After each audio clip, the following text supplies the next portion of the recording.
selanjutnya untuk paket kedua, soal pembinaan mutu hasil perikanan.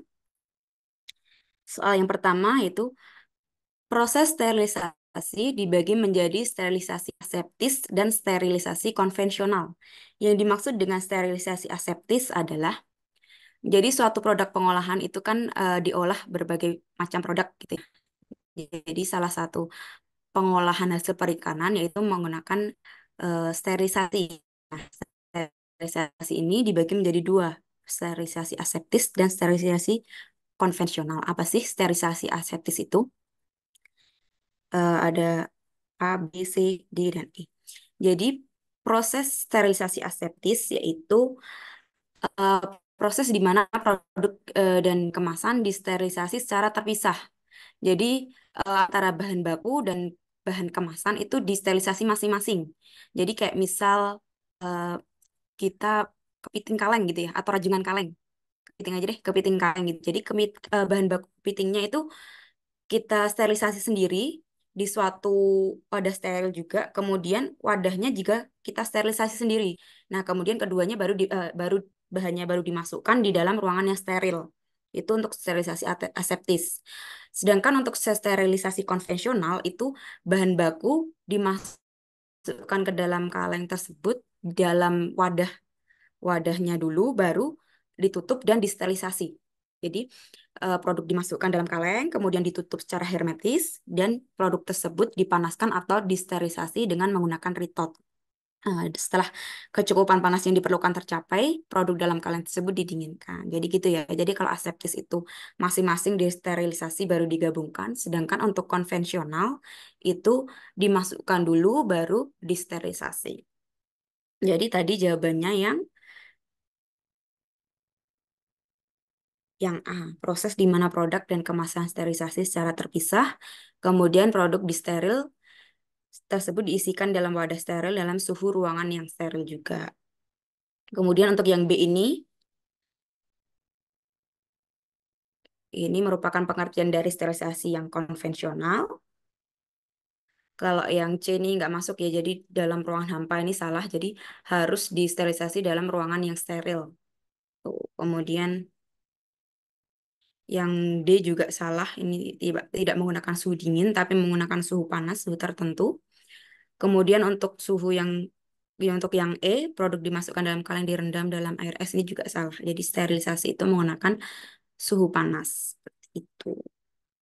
Suhu steril sendiri itu kurang lebih 121 derajat Celcius. Selanjutnya untuk soal yang kedua, rekomendasi yang diberikan oleh pembina mutu apabila ditemukan penyimpangan minor berjumlah 8, mayor 3, serius 0, dan kritis 1. Setelah waktu penyelesaian, saran perbaikan adalah, jadi salah satu tugas pembina mutu yaitu memberikan rekomendasi untuk pemeringkatan sertifikasi SKP. Nah, untuk pemeringkatan pemeringkatan sertifikasi SKP sendiri itu menggunakan ini jumlah penyimpangan-penyimpangan yang ditemukan gitu ya. Jadi udah ada aturannya. Ini ada di Permen KP nomor 17 tahun 2019. Untuk peringkat A itu kritisnya. Jadi untuk kritis itu sebenarnya harus 0. Jadi kalau misal ditemukan satu saja penyimpangan kritis itu otomatis sertifikat SKP tidak dapat diterbitkan.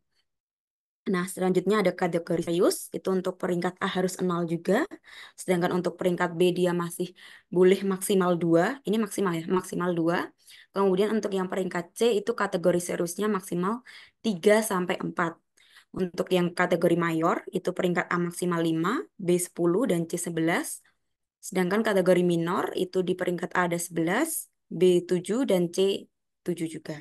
Tapi di sini ada keterangan tambahan untuk yang peringkat A itu antara mayor dan minor jika digabungkan itu tidak boleh lebih dari 11. Jadi di sini misal mayor 5 dan minor 11 itu kan kalau digabungkan menjadi 16. Nah, itu tidak boleh. Jadi memang mayor maksimal 5 dan minor juga maksimal 11. Tapi keduanya jika dijumlah tidak boleh lebih dari 11. Jadi misal mayor 2, kemudian minornya 9, itu kan jumlahnya 11 ya. Itu masih bisa masuk ke peringkat A. Begitu juga dengan keterangan yang peringkat B. serius dan mayor tidak boleh lebih dari 10. Jadi untuk kategori serius itu maksimal memang 2 dan mayornya juga maksimal 10. Tetapi jika keduanya digabungkan atau dijumlahkan itu tidak boleh dari 10. Jadi bolehnya misal serius 2 mayornya juga maksimal 8. Kemudian kalau seriusnya udah ada satu, mayornya juga berarti maksimal ada 9. Seperti itu. Nah, Nah, kalau menemukan soal seperti ini, biasanya yang kita lihat terlebih dahulu kategori kritisnya. Jadi kita harus mengurutkan dari kategori kritis. Kategori kritis ini kan harus nol ya untuk semua peringkatnya. Di sini kan kritisnya aja ini udah satu, berarti otomatis kita udah langsung tahu kalau eh, sertifikat itu tidak dapat diterbitkan atau tidak dapat diusulkan untuk mendapatkan rekomendasi. Itu mempercepat untuk kita menganalisis soal. Jadi diurutkan dari kritis. Kalau misal kritis lolos nih, kritisnya nol. Kemudian kita lihat dari kategori seriusnya, seriusnya berapa. Kemudian kalau udah serius lolos lagi di peringkat itu, kemudian masuk ke mayor dan masuk ke minor. Jadi diurutkan dari kritis, serius, mayor, dan minor. Jadi jawabannya yang D, tidak dapat diusulkan untuk mendapatkan rekomendasi SKP dari pembina mutu. Tuh. Kemudian untuk yang ketiga, jika pada UPI Pengalengan ditemukan penyimpangan suhu pasteurisasi mencapai 10 derajat Celcius, maka termasuk dalam penyimpangan. Nah, masih kita eh, ngomongi tentang penyimpangan. Jadi memang untuk SKP ini eh, banyak juga ngomongi tentang penyimpangan. Nah, ini ada di lampiran juga untuk di Permen KP 17 tahun 2019 tentang sertifikat kelayakan pengolahan. Tadi kan kita udah ngomongin nih penyimpangan-penyimpangan ada kritis, serius, mayor, dan minor. Itu untuk jumlahnya, jumlah maksimal, jumlah ini untuk setiap masing-masing pemeringkatan dan kategorinya. Nah, apa aja sih kategori, apa aja sih penyimpangan di kategori kritis itu? Serius, serius, minor, dan mayor. Nah, ini ada di Permen KP 17 tahun 2019 di bagian lampiran juga. Jadi di situ sudah tertulis lengkap untuk penyimpangan-penyimpangannya. Jadi misal nih ada di poin 6 penyimpangan produk sesuai dengan pelakuan. Nah, ini ada suhu-suhu. Jadi suhu itu masing-masing penanganan juga beda masuk kategorinya. Jadi kayak misal suhu penanganan segar, suhu penyimpanan produk beku. Nah, itu beda. Jadi kalau penanganan segar itu dia masuknya masuk ke kategori serius ataupun mayor. Sedangkan untuk suhu penyimpanan produk beku itu dia masuknya ke penyimpangan mayor aja ya. Tadi yang ditanyakan tentang penyimpangan suhu pasteurisasi. Nah, ini ada di poin D.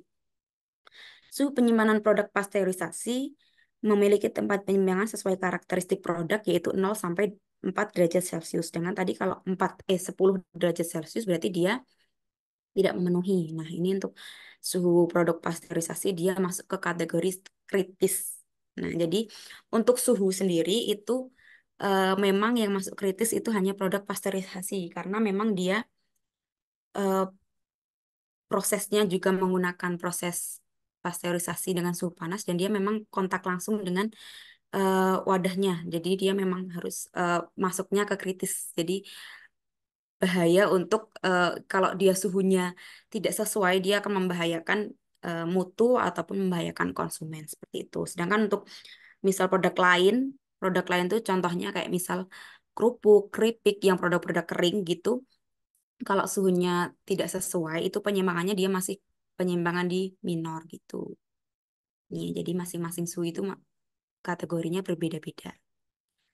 Termasuk sterilisasi itu juga dia masuknya minor juga. Jadi yang masuk ke kritis itu untuk aspek suhu itu hanya suhu pasteurisasi aja.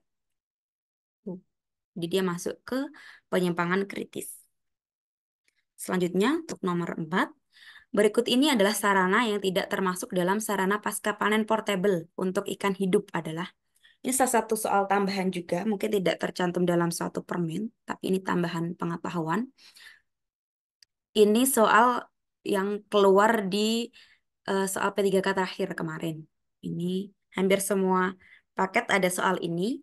Jadi kalau misal menemukan soal seperti ini, kalau memang kita benar-benar nggak tahu gitu ya, kita bisa analisis dari soalnya, kita bisa mengevaluasi dari soalnya aja. Jadi yang di sini kan yang ditanyakan termasuk sarana. Jadi kalau sarana itu nggak lepas dari sarana dan prasarana.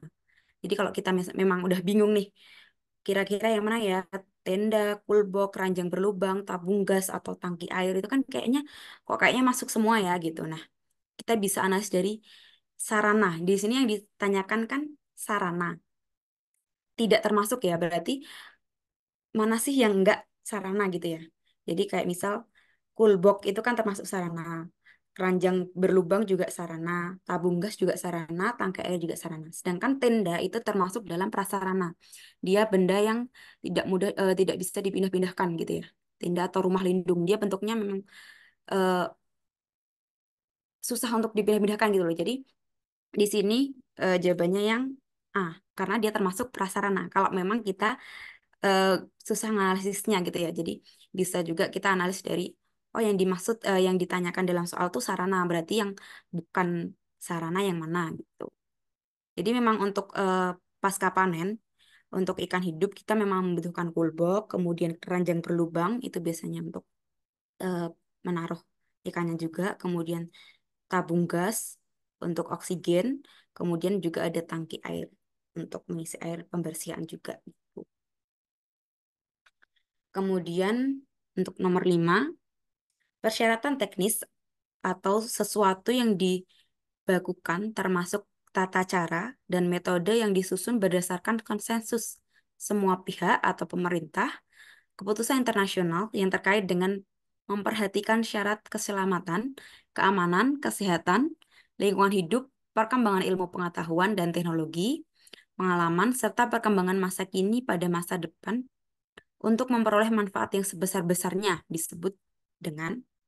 Nah, ini memang materi apa ya?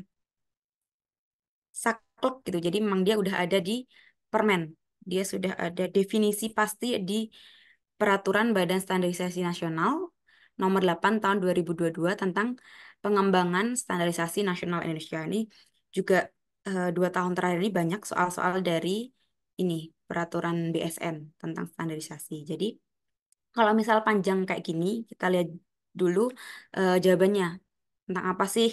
Oh, kurang lebih tentang sertifikasi, standarisasi, SNI, standar, dan tanda kesesuaian. Berarti kan nggak jauh-jauh dari situ.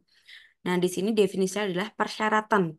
Dia jadi lebih ke kata bakunya, persyaratan. Jadi, dia jawabannya yang standar. Sedangkan untuk standarisasi, untuk membedakan standar dan standarisasi, standarisasi itu lebih ke prosesnya, proses untuk mendapatkan standar itu sendiri gitu. Jadi proses merencanakan, merumuskan, kemudian menetapkan, menerapkan, memberlakukan itu. Nah, ini biasanya kalau di bimbel kita biasanya menganalisis masing-masing gitu ya untuk mencari kata kuncinya. Kemudian kira-kira eh, kalau standar kayak gimana, kemudian nanti untuk kata lainnya, kata lanjutannya, kata kuncinya seperti apa kayak gitu.